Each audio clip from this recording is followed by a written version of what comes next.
Mirë se erdhe në botën ku askush nuk është i pafajshëm. Sekrete shqiptare, vendi ku rrëfimet më të thella, më të ndaluara dhe më të pathëna të shqiptarëve marrin zë. Na bëni subscribe për histori të ndryshme.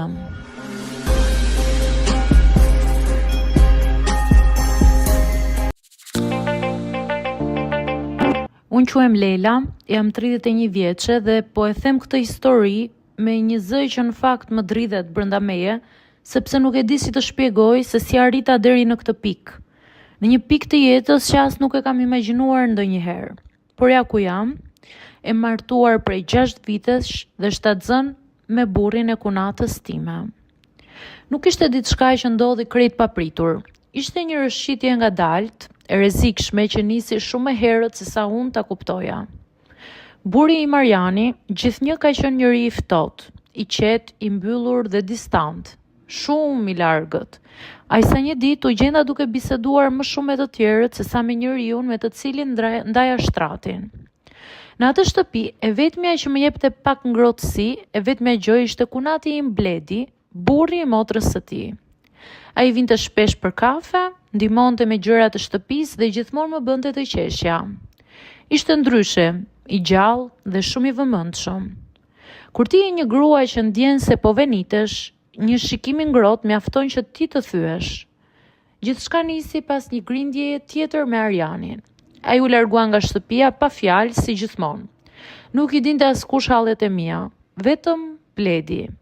Atë natë kur trokiti për të parë nëse isha mirë, diçka tek unë u thye për gjithmonë. Nuk dua të hyj në detajet e asaj nate, por mjafton të them që ishte hera e parë që ndihesha sikur dikush po më dëgjonte. Ndihesha e gjallë. Ajo që ndodhi më pas ishte një marrëdhënie e fshehtë që zgjati për muaj dhe muaj të tërë. Mes fajit, frikës dhe një ndjenje që nuk e kisha përjetuar kurrë më parë. Unë e dija që ishte një gabim. Ai e dinte gjithashtu. Por çdo herë që përpiqesha të ndalesha, më dukej sikur më këputej diçka brenda shpirtit. Deri kur një ditë, vonesa ime e muajit të ciklit nuk ishte më thjesht një stres. Testi më tregoi 2 vija dhe zemra më ra. Ula në dysheme dhe kam qarë pa zë, jo nga gëzimi, por nga paniku dhe stresi. Unë e dija shumë mirë që fëmia nuk ishte i Arianit. Ai as nuk po më prekte me dorë prej gati 1 viti. Martesa jonë ishte vetëm letër. Kur i thash Bledit, fytyra e tij u zbardh. Lela, kjo nuk duhet të ndodhte. Tani jemi të dy të shkatruar. Por kush ishte më shumë i shkatruar? Normal që unë, sepse isha gruaja që do të mbante në bark fëmijën e burrit të kunatës. Sa herë shoh veten në pasqyrë, nuk njoh personin që kam përballë. Nuk e di çfarë do ndodhë më pas, nuk e di nëse do e rris këtë fëmijë vetme, apo nëse vërteta do shpërthej dhe do shkatroj 2 familje njerësh. Dua vetëm të tregoj këtë histori time, jo për të justifikuar, por për të kërkuar falje, sepse nuk kam askënd tjetër me këtë flas. Unë quhem Lela, jam në javën e 8 të shtatzanisë dhe çdo ditë zgjohem me të njëjtën pyetje. Si dreqin arrita deri këtu? Unë quhem Lela, jam 31 vjeçe dhe po e them këtë histori me një zë që në fakt më dridhet brenda meje, sepse nuk e di si të shpjegoj se si arrita deri në këtë pikë. Në një pikë të jetës që as nuk e kam imagjinuar ndonjëherë. Por ja ku jam, e martuar prej 6 vitesh dhe shtatzën me burrin e kunatës time. Nuk ishte diçka që ndodhi krejt papritur. Ishte një rëshqitje ngadalt, e rrezikshme që nisi shumë më herët se sa unë ta kuptoja. Burri i Mariani gjithnjë ka qenë njëri i ftohtë, i qetë, i mbyllur dhe distant, shumë i largët. Ai sa një ditë u gjenda duke biseduar më shumë me të tjerët se sa me njeriu me të cilin ndaja shtratin. Në atë shtëpi, e vetmja që më jepte pak ngrohtësi, e vetmja gjë ishte kunati im Bledi, burri i motrës së tij. Ai vinte shpesh për kafe, ndihmonte me gjërat e shtëpisë dhe gjithmonë më bënte të qeshja. Ishte ndryshe, i gjallë dhe shumë i vëmendshëm.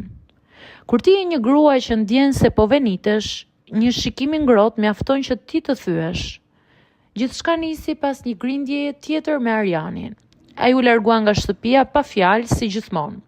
Nuk i dinte askush hallet e mia, vetëm Bledi.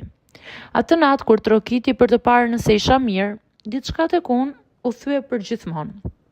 Nuk dua të hyj në detajet e asaj nate, por mjafton të them që ishte hera e parë që ndihesha sikur dikush po më dëgjonte. Ndihesha e gjallë. Ajo që ndodhi më pas ishte një marrëdhënie e fshehtë që zgjati për muaj dhe muaj të tërë. Mes fajt, frikës dhe një ndjenje që nuk e kisha përjetuar kurrë më parë. Unë e dija që ishte një gabim. Ai e dinte gjithashtu.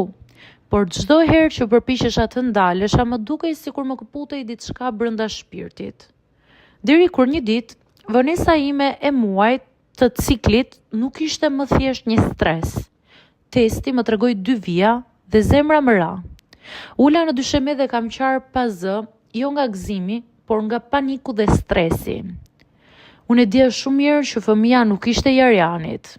Ai as nuk më prekte me dorë prej gati 1 viti. Martesa jonë ishte vetëm letër. Kur i thash Bledit, fytyra e tij u zbardh. Leila, kjo nuk duhet të ndodhte. Tani jemi të dy të shkatruar. Por kush ishte më shumë i shkatruar? Normal që unë, sepse isha gruaja që do të mbante në bark fëmijën e burrit të kunatës. Sa herë shoh veten në pasqyrë, nuk njoh personin që kam përballë. Nuk e di çfarë do ndodhë më pas, nuk e di nëse do e rris këtë fëmijë vetme, apo nëse e vërteta do shpërthej dhe do shkatroj 2 familje njerësh. Dua vetëm të tregoj këtë histori time, jo për të justifikuar, por për të kërkuar falje, sepse nuk kam askënd tjetër me këtë flas. Unë quhem Leila, jam në javën e 8 të shtatzanisë dhe çdo ditë zgjohem me të njëjtën pyetje. Si dreqin arrita deri këtu? Unë quhem Leila, jam 31 vjeçe dhe po e them këtë histori me një zë që në fakt më dridhet brenda meje, sepse nuk e di si të shpjegoj se si arrita deri në këtë pikë. Në një pikë të jetës që as nuk e kam imagjinuar ndonjëherë. Por ja ku jam, e martuar prej 6 vitesh dhe shtatzën me burrin e kunatës time. Nuk ishte diçka që ndodhi krejt papritur. Ishte një rëshqitje ngadalt, e rrezikshme që nisi shumë më herët se sa unë ta kuptoja. Burri i Mariani gjithnjë ka qenë njëri i ftohtë, i qetë, i mbyllur dhe distant, shumë i largët. Ai sa një ditë u gjenda duke biseduar më shumë me të tjerët se sa me njeriu me të cilin ndaja shtratin. Në atë shtëpi, e vetmja që më jepte pak ngrohtësi, e vetmja gjë ishte kunati im Bledi, burri i motrës së tij. Ai vinte shpesh për kafe, ndihmonte me gjërat e shtëpisë dhe gjithmonë më bënte të qeshja. Ishte ndryshe, i gjallë dhe shumë i vëmendshëm. Kur ti je një grua që ndjen se po venitesh, një shikim i ngrohtë mjafton që ti të thyesh.